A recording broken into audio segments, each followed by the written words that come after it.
I mistakenly dismissed this game because of its appearance. This is Rainbow. Rainbow is a card game for 2 players. You can't play it solo, you can't play it with 3. To be honest with you, I was less than enthused to try this one out, let alone review it, largely due to, in my opinion, its kind of bland appearance. The only reason I actually tried it was I found myself in a position where a friend and I had about 20 minutes to kill, so we thought, well, let's play this stupid Rainbow game, and we were both pleasantly surprised. Actually, really surprised. The game's actually really good. We played it 5 times in a row. It's a lot of fun. Spoiler alert. It's just such a fast, great little card game. Review copy provided by Outset Games, and if you enjoy or even just tolerate my content, please consider clicking that subscribe button and leave a comment down below on what you think I should cover next. Maybe puppies? And inside this box is only 57 cards. So you might ask yourself, well, why is that box so big? The box actually serves a purpose in this game. It's awesome. So after you shuffle the cards, you put them back in this little sleeve, and then this little sleeve goes down inside the box. I know what you're thinking, like, why do you need that? You don't need that. Well, you're wrong. Well, maybe you're not. But anyways, it's nice because you set this between the 2 players, and this is how you draw cards. And what's interesting is the cards are double-sided. So this side's green, this side's blue. I only get to look at one side of the cards, and each player draws their cards from their respective side of the deck. So this box stabilizing the deck between the 2 players is actually quite brilliant, works very well, and is just all around awesome. Players will be working somewhat together to try to build a rainbow between the 2 players. Now, if at any time should 2 colors match on this rainbow that the players are trying to build, the active player, they bust, and the opposing player gets all the cards. And the goal of the game is to get the most cards by the end of the game. So a player on their turn, they may play a card to contribute to the rainbow.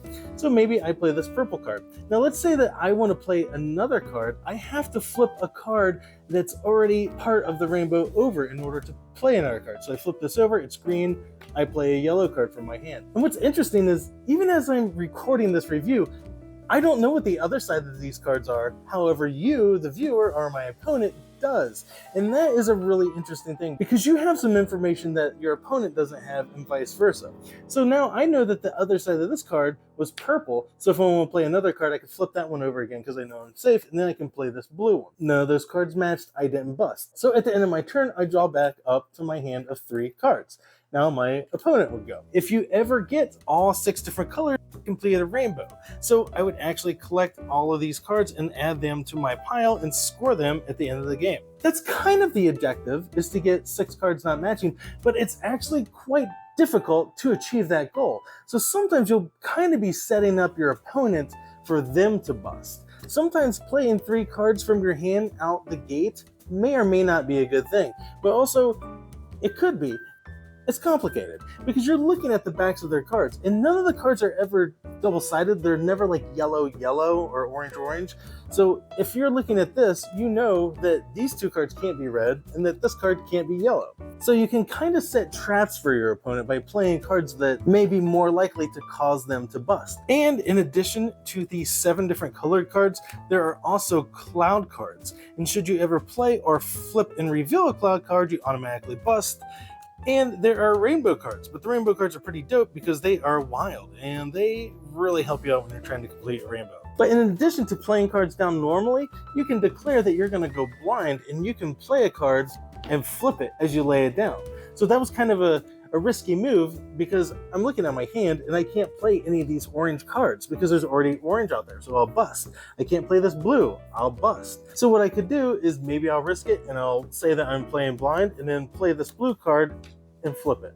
And I just happened to achieve what I was trying to achieve. And then looking at my hand, these 2 yellows, I'm thinking probably not a good idea. Pass it along to my opponent and just hope that they bust. Bust a nut. And when a player does happen to be forced into playing a card or accidentally plays a card that matches something out there, they do bust, the opponent gets all the cards, and then the player who busts, they do draw back up to their hand of 3 cards, and then they start a new rainbow. So maybe I'll start with this green, I want to play another card, flip it over, it's red, I'll play purple, so on and so forth. And play like this continues until the deck runs out. And once the deck runs out, the two players count up their cards, and the player with the most cards is the victor. And then you just shuffle them up again and put them back in there and play again, because you're going to want to, because this game takes about 5 to 10 minutes and it's a lot of fun. So that is Rainbow. I can't believe I'm championing this game. I didn't even want to try it at first. It's easy to teach. I played it with non-gamers. They pick it up real quick. I've played it with gamers. There's enough strategy and mind games involved to keep it interesting for both parties, and it only takes like 5 to 10 minutes, and you can play multiple games in one setting. And yes, there is a memory aspect to the game, which I'm not a big fan of games that require memory due to my short-term memory being really poor. But I did find that if you are able to just like concentrate on 1 or 2 cards as to remember what is on the flip sides of the cards or what is on the cards when your opponent plays them down, it's really not that bad. And even if you do forget what the flip side of a card is when you watch an opponent lay it down, it's still an enjoyable experience. And stuff happens so fast in the game, it is difficult and mildly humorous when you or your opponent forgets what is on the flip side of a card and they flip it and they bust. And you're like, ha ha ha, you're an idiot, now I get all these cards. Speaking of the cards are a nice quality. They shuffle well. That box that they come in. When I first opened the box, I thought, this is ridiculous. Why is this such a large box for such a small card game?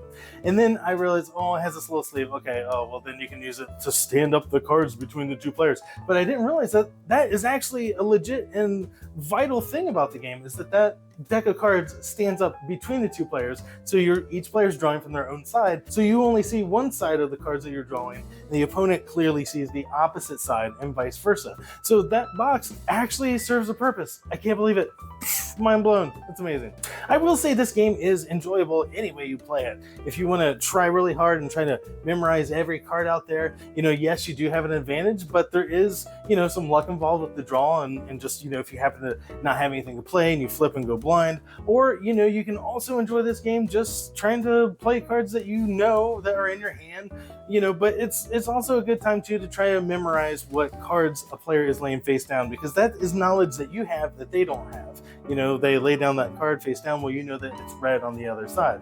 So that if you play a red card, you better not flip that other card, because then you would bust. But you can also set traps for your opponent too. Maybe you want to go blind, and just play cards, blind to you, see what happens. But you could also be playing blind and be playing a cloud card face down. Now, your opponent doesn't know that that's a cloud card played face down. There's just little tricks and stuff that you can do. And the more that you play the game, you do start to see more strategies. And since it is so short, it is fun to play multiple games with the same player, because then you can, kind of remember maybe what they did in previous games, but also maybe they're keeping track of, maybe they know that you think that that is, but anyways, it's a lot of fun. It's really enjoyable. Highly recommend this game if you're looking for a quick 2-player game, maybe something to just crack out during lunch at work.